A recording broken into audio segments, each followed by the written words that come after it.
Welcome to my channel Prakash movie review. ಇವತ್ತು ನಾನು Kaatera movie ನೋಡ್ಕೊಂಡು ಬಂದೆ, ಡಿ ಬಾಸ್ ಅವ್ರದ್ದು. ಬರೀ ಕಾಟೇರ ಅಲ್ಲ, ಅದಕ್ಕಿಂತ ಹಿಂದೆ ಹೋಗೋಣ, ಕ್ರಾಂತಿ ಮೂವಿ ಬಗ್ಗೆ ಮಾತಾಡೋಣ. ರಿಲೀಸ್ ಆಯ್ತು, ಅದು ಜನನು ನೋಡಿದ್ರು ಮತ್ತೆ ಫ್ಯಾನ್ಸ್ ನೋಡಿದ್ರು. ಅವ್ರಿಗೆ ಆದ್ರೂ ಅಷ್ಟು ಸಪೋರ್ಟ್ ಮಾಡಿಲ್ಲ. ಆಯ್ತು, ಈ ವರ್ಷ ಎಂಡಿಂಗ್ ಅಲ್ಲೇ ಡಿ ಬಾಸ್ ಕಮ್ ಬ್ಯಾಕ್ ಮಾಡಿದ್ದಾರೆ ಕಾಟೇರ ಮೂವಿ ಕೊಟ್ಟು. ಅದು ಹೆಂಗಿದೆ ಅಂದ್ರೆ ಒಂದ್ಸತಿ ಅಲ್ಲ 4 ಸತಿ ನೋಡ್ಬೇಕು, ಆ ತರ ಮೂವಿ ಮಾಡಿದ್ದಾರೆ ಡಿ ಬಾಸ್ ಅವರು. ಮತ್ತೆ ಆಕ್ಟಿಂಗ್ ಮಸ್ತಾಗಿ ಮಾಡಿದ್ದಾರೆ. ಬನ್ನಿ ನಮ್ ಡಿ ಬಾಸ್ ಬಗ್ಗೆ ಮಾತಾಡೋಣ. ಅವ್ರು ಹೆಂಗೆ ಆಕ್ಟಿಂಗ್ ಬಿಟ್ಟಕ್ಕೆ ಅವಾಗಿದ್ದಾನು ಮಸ್ತಾಗೆ ಮಾಡ್ತಿದ್ದಾರೆ. ಬನ್ನಿ ಆಕ್ಷನ್ ಬಗ್ಗೆ ಮಾತಾಡೋಣ. ಅವ್ರು ಆಕ್ಷನ್ ಮಾಡಿರೋದೆಲ್ಲ ಮಸ್ತಾಗಿ ಮಾಡಿದ್ದಾರೆ. ಮತ್ತೆ ಈ ಫಿಲಮ್ ಅಲ್ಲಿ ಅವ್ರದ್ದು ಒಂದು ಇಂಟರ್ವಲ್ ಬ್ಲಾಕ್ ಇದೆ, ಮಸ್ತಾಗಿದೆ. ಗೂಸ್ ಬಂಪ್ಸ್ ಬಂದ್ಬಿಡುತ್ತೆ ಆ ಸೀನ್. ಪಕ್ಕ ನೀವು ನೋಡಿದ್ರೆ ಹಂಗೆ ಫೀಲ್ ಆಗುತ್ತೆ. ತರುಣ್ ಸುಧೀರ್ ಅವ್ರ ಬಗ್ಗೆ ಮಾತಾಡೋಣ. ಡೈರೆಕ್ಷನ್ ಬಗ್ಗೆ ಹೆಂಗ್ ಡೈರೆಕ್ಷನ್ ಮಾಡಿದ್ದಾರೆ ಅಂತ ಫಿಲಮ್ ಅಲ್ಲಿ. ಅವರು ದರ್ಶನ್ ಅವ್ರ ಹೆಂಗ್ ತೋರಿಸ್ಬೇಕಿತ್ತು. ದರ್ಶನ್ ಅವ್ರು ನೋಡಿದ್ರೆ ಕಣ್ಣಲ್ಲಿ ಬೆಂಕಿ ಬರುತ್ತೆ, ಬೆಂಕಿ ಕಣ್ಣಲ್ಲಿ ಫುಲ್ ಬೆಂಕಿ. ಬನ್ನಿ ಅವರು ರೀಸೆಂಟ್ ಫಿಲಮ್ಗೆ ಹೋಗೋಣ. ರೀಸೆಂಟ್ ಫಿಲಮ್ ಅಲ್ಲಿ ಅವ್ರನ್ನ ಯಾರು ಆತರ ತೋರಿಸಿಲ್ಲ.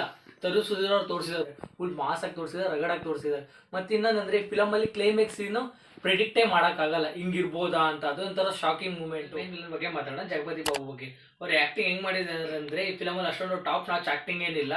ಮತ್ತೆ ಈ ಫಿಲಮ್ ಅಲ್ಲಿ ಎಷ್ಟೋ ಸೈಡ್ ಕ್ಯಾರೆಕ್ಟರ್ಗಳಿದೆ, ಆ ಸೈಡ್ ಕ್ಯಾರೆಕ್ಟರ್ಗಳೇ ಚೆನ್ನಾಗಿದೆ. ಮತ್ತೆ ಅವ್ರ ಆಕ್ಟಿಂಗ್ ಎಲ್ಲ ಚೆನ್ನಾಗಿ ಮಾಡಿದ್ದಾರೆ. ಮತ್ತೆ ಈ ಫಿಲಮ್ ಅಲ್ಲಿ BGM ಚೆನ್ನಾಗಿದೆ. ಅವ್ರದ್ದು ಇಂಟರ್ವಲ್ ಸೀನಲ್ಲಿ ಒಂದು BGM ಇದೆ, ಅದು ಚೆನ್ನಾಗಿದೆ. ಮತ್ತೆ ಈ ಫಿಲಮ್ ಅಲ್ಲಿ 2 ಸಾಂಗ್ಸ್ ಚೆನ್ನಾಗಿದೆ, ಪಸಂದ್ ಆಗಿದ್ದಾರೆ. ಮತ್ತೆ ರೈತರಿಗೋಸ್ಕರ ಸಾಂಗ್ ಮಾಡಿದ್ದಾರೆ, ರೈತರಿಗೆ ಮಾಡಿದ್ದಾರೆ, ಆಗಿದೆ. ಈ ಫಿಲಮ್ ಫ್ಯಾಮಿಲಿ ಜೊತೆ ಹೋಗಿ ನೋಡಿ. ಮತ್ತೆ ಈ ಫಿಲಮ್ ನಮ್ಮ ಡಿ ಬಾಸ್ ಇಯರ್ ಎಂಡ್ಗೆ ಫ್ಯಾನ್ಸ್ಗೆಲ್ಲ ಗಿಫ್ಟ್ ಕೊಟ್ಟಿದ್ದಾರೆ. ಮತ್ತೆ ಈ ಫಿಲಮು ಮಸ್ತಾಗಿದೆ. ನೋಡಿ ಫಿಲಮ್ ಹೆಂಗ್ ಪ್ರೀತಿ ಕೊಡ್ತೀರಾ ಹಂಗೆ ಈ ವಿಡಿಯೋಗೂ ಪ್ರೀತಿ ಕೊಡಿ, ಲೈಕ್ ಮಾಡಿ, ಶೇರ್ ಮಾಡಿ, ಸಬ್ಸ್ಕ್ರೈಬ್ ಮಾಡಿ. ಆ್ಯಂಡ್ ನಮ್ಮ ಕಡೆಯಿಂದ ನಿಮ್ಮೆಲ್ಲರಿಗೂ ಹ್ಯಾಪಿ ನ್ಯೂ ಇಯರ್.